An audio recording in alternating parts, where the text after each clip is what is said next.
Greetings. Thanks once again for joining us. Today's topics are, number one, will powering the Tesla Semi and other sort of Tesla electric vehicles like cars destroy the electric grid?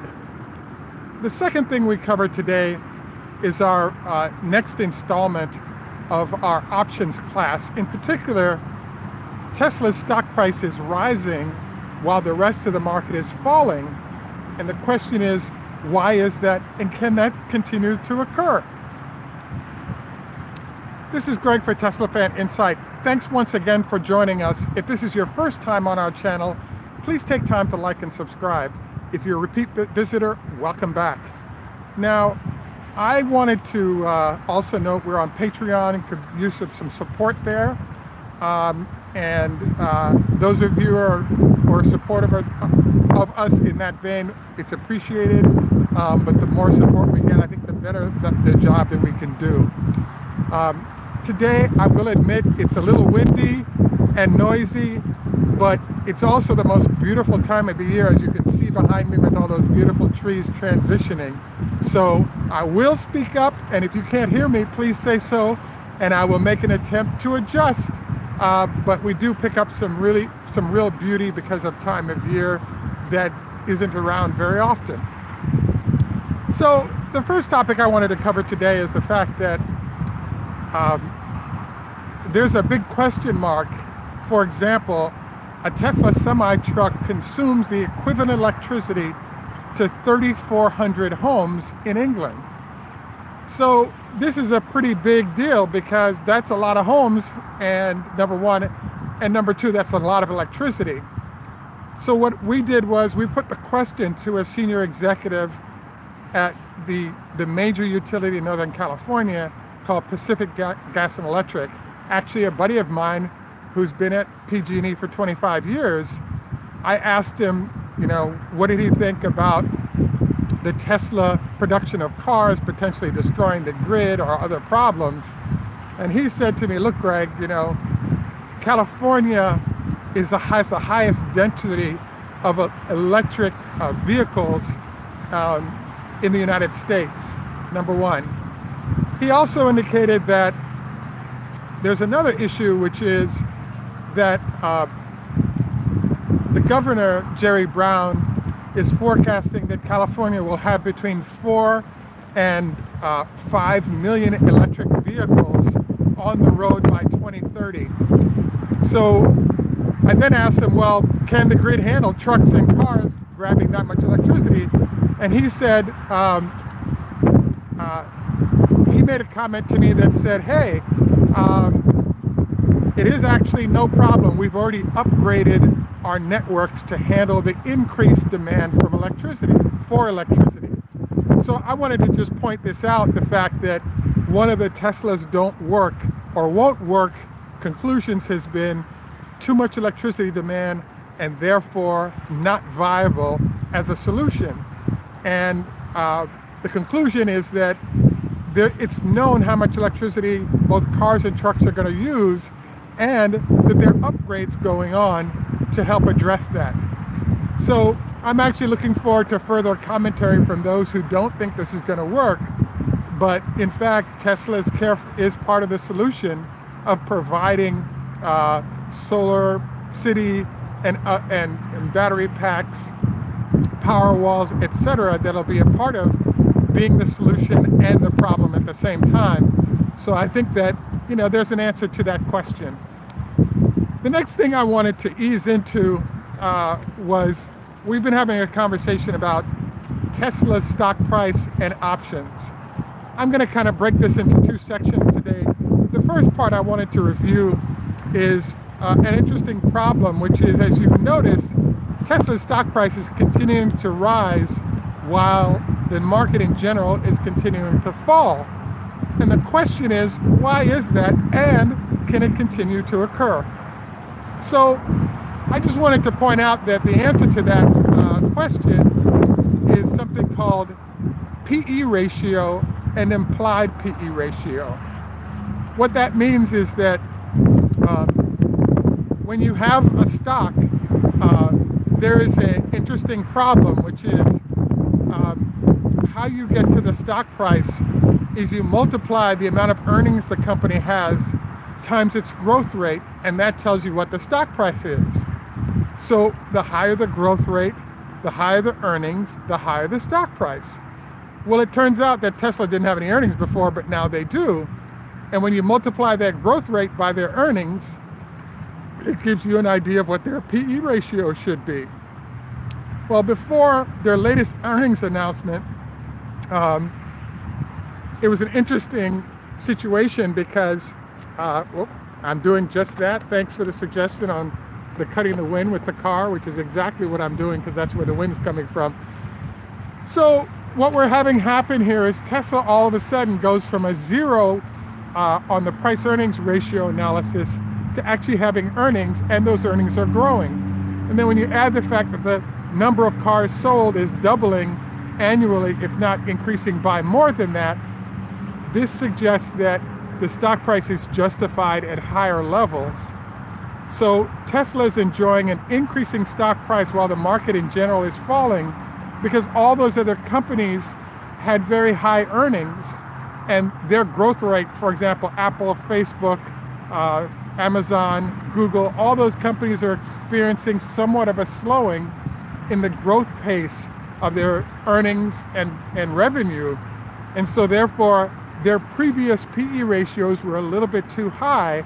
So that's why you've seen the decline in the stock price of those other companies. So where are we at in this process?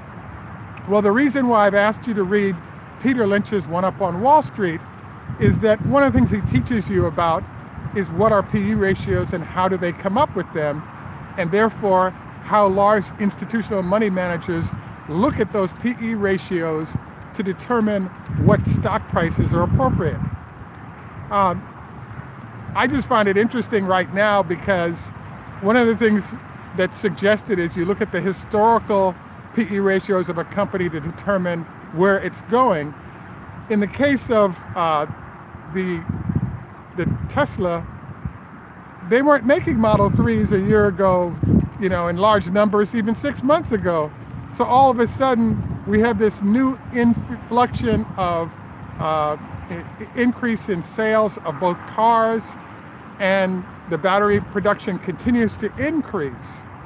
So it's my assessment that with battery production continuing to increase, car sales, you know, doubling or tripling, the company is growing very fast, and they're not in a jeopardy of going out of business.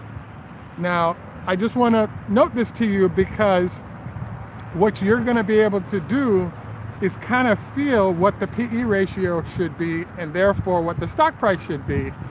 And as I've stated, when the earnings came out, I thought somewhere in the 340 to 350 range was appropriate for the stock price, but I wouldn't be surprised for it to settle in the 350s or 360s and then push higher as we get into the next round of earnings, particularly if we're able to see production continuing to ramp into the 7, 8, 9,000 units per.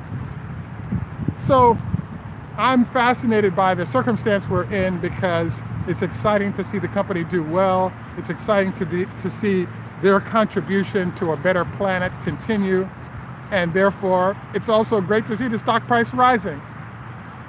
The next thing I wanted to cover in our options conversation is where are we? So as you know, we had you purchase 335 and 340 calls. The stock price is now at 346, and we got plenty of time value to go. So if you're doing your homework properly, you should be noting the opening and closing prices every day on those options. And then the next question is, you have $10,000 of each, the 35 and the 340s. Should you sell them? Have things changed dramatically? Will the elections affect, you know, what's going on in a way that might screw up the stock price and therefore screw everybody up? All great questions. So what I want from you, if you're doing our class with us, is number one, I've asked you to get the books that I've described and read them. But the next installment of our class is that I have a question for you. Should you sell what you've made, roll those profit into a safer option? Should you, hold on to them for another week or so and see how it does? Now, it's totally up to you what you choose to do. Now, my suggestion would be, I suggest hanging in there for another 3 or 4 days, particularly if the stock is continuing to move up. One of the main drivers in my mind is still we're within 2 weeks of when earnings was announced. So there's still a lot of large institutions that know what the good news is on Tesla, and they still have to buy it. So I think they'll help contribute to forcing the stock price higher in the short term, and Tesla will get into a trading range of $5 to $8 a day in that process. So one last thing that I'd like to have you guys look at as part of learning how options work is Tesla is a almost $350 stock. There's a company called Daimler-Benz that's a $50 stock, or a 50-pound stock, I think, or something like the Euro stock. And then you have, for example, Google, that's a $1,300 stock. What you'll notice is that the options are really expensive for Google, and it turns out the higher the stock price, the higher the volatility, so therefore it can be very expensive to play there. In future shows on options, we're going to be having conversations about what happens to the stock price of Daimler, BMW, and VW as Tesla enters Europe. So not only can you make money buying call options like we did, but by tracking the stock prices of the big players in Europe as Tesla enters that market, it's going to give you an opportunity to potentially learn how to buy puts and make profits on the stocks of companies whose stock prices are falling as Tesla enters the market. So you can make money on call options on Tesla as the stock rises, or you can buy puts on a Mercedes or a Daimler or VW as Tesla expands the number of vehicles it's selling into the European marketplace. So an interesting addition to the whole conversation of what's going on with options, etc. I have to admit that the only other thing that I wanted to sort of ease into as a conversation today, which is something that I kind of hate doing because I know I'm going to get flamed for this, but please look up the fact that Tesla just filed, and in the filing they announced that there's an FBI investigation regarding the Model 3 numbers announced. I'm not going to get into it. I just want to point out that the company just stated that they've received inquiries that are informal from the FBI, and I'll leave it at that. I'll let you guys read about it and what the implications are. We discussed it already, and I got flamed a lot for it, so I learned my lesson now. I'm not going to get into it heavily. I've already made my statements about it, but I think it's worth you guys noting that the company has formally announced that this investigation is underway, and I think it's something that we want to note that's going on, etc. Jerry, thanks for the question that you posed about what's going on with Volvo EV garbage trucks. Excellent question. Garbage trucks are an important area because they spend $35,000 a year on fuel, so reducing that fuel impact is a great area to work on. You know, I think that it's interesting because I've wondered why Tesla hasn't moved heavily towards the garbage trucks, because they can be repowered up if they run low on electricity on an easy basis, and it would make a big impact on pollution and the cost of fuel. So it's an interesting circumstance, and I think that they're so busy with the number of trucks ordered by non-garbage trucks, by the people who have to deal with the ports, as well as the Pepsis and Walmart of the world. They'll obviously be involved in that, but obviously it won't be very soon. One of the things I've been looking at coming up, and we're sort of easing to our next show, and I'll cover it as a last item, is what I call the delta problem when it comes to options. So as we've reviewed, there are three components to pricing an option. One is, how close are we to the strike price? So if it's a 345 call, is it at 345? The next question is time value. How much time is there before the option expires? If it's a short time, that component of the value is going to be low. If it's a long time, that component could be greater and it's a more expensive option. And then the third question is something called delta, or how volatile the stock is. So if you look at Tesla's stock price, the volatility prior to earnings, and then once earnings announced, and then after earnings, completely changes. So the volatility premium, or that component, is very high before earnings because a lot of people don't know what's going to happen. And so what really sucks, and where I've gotten snagged a couple of times, is I've purchased an option and decided to wait through the earnings announcement, and then all of a sudden, even though the option was at a certain price, it might fall by 20% the day they announce or the day after they announce while I'm holding an option, and it feels terrible to lose that much value all in one day.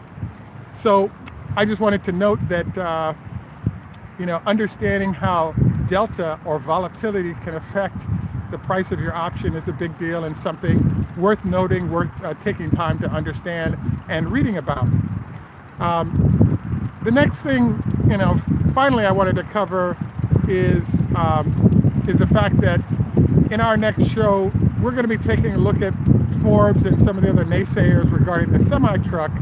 And I think we've got some interesting sort of commentary to go with that, and sort of the before-after situation, because it's amazing how, for example, it was just announced by the Wall Street Journal that the folks at Panasonic actually lost money, something like $65 million at the gigafactory.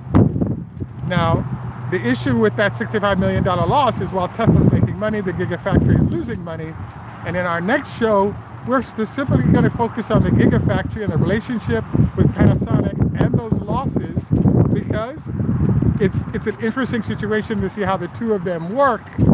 What all of you may not realize is that Tesla has kind of purchased Panasonic without Panasonic realizing it. And so that's going to be our show primary topic. We'll have some others for our next show to cover. Now, it's freezing out here, it's windy, and we've had a chance to cover a decent amount of material. Sean, we do actually have advisors and other people I've worked with previously, and unfortunately that's not my, as you notice with Elon Musk, he always refers to Tesla as himself. Well, we actually have other people that work on the show, and you will be seeing them over time. And the more help we get on Patreon, the more people we can hire. So you might want to consider that as well. Final note is, for those of you who are doing the option stuff in class, we've given you